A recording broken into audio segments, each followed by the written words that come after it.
August 1న ప్రారంభోత్సవానికి ముస్తాబవుతున్న భోగాపురం విమానాశ్రయ సేవలు ఆగస్టు 17 నుంచి ప్రయాణికులకు అందుబాటులోకి రానున్నాయి. ఆగస్టు 17 తర్వాత విశాఖపట్నం ఎయిర్పోర్టులో పౌర విమానాల రాకపోకలు నిలిచిపోనున్నాయి. ఈ మేరకు కేంద్రం నోటిఫికేషన్ ఇచ్చింది. భోగాపురంలోని అల్లూరి సీతారామరాజు అంతర్జాతీయ విమానాశ్రయం నుంచి ఆగస్టు 17న విమాన రాకపోకలు ప్రారంభమవుతున్న నేపథ్యంలో విశాఖ విమానాశ్రయం నుంచి షెడ్యూల్ విమానాలను నిలిపివేస్తున్నట్లు పౌర విమానయాన శాఖ ప్రకటించింది.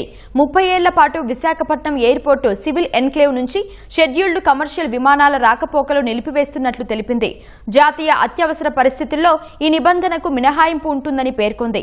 భారతీయ వాయుసేన, సాయుధ దళాలు, పోలీసు విమానాలు, ప్రభుత్వ అతిథులు రాకపోకలు సాగించే విమానాలు, లీజ్, వీఐపీ ఎయిర్ క్రాఫ్ట్లు ఇక్కడి నుంచి నడుస్తాయని పేర్కొంది.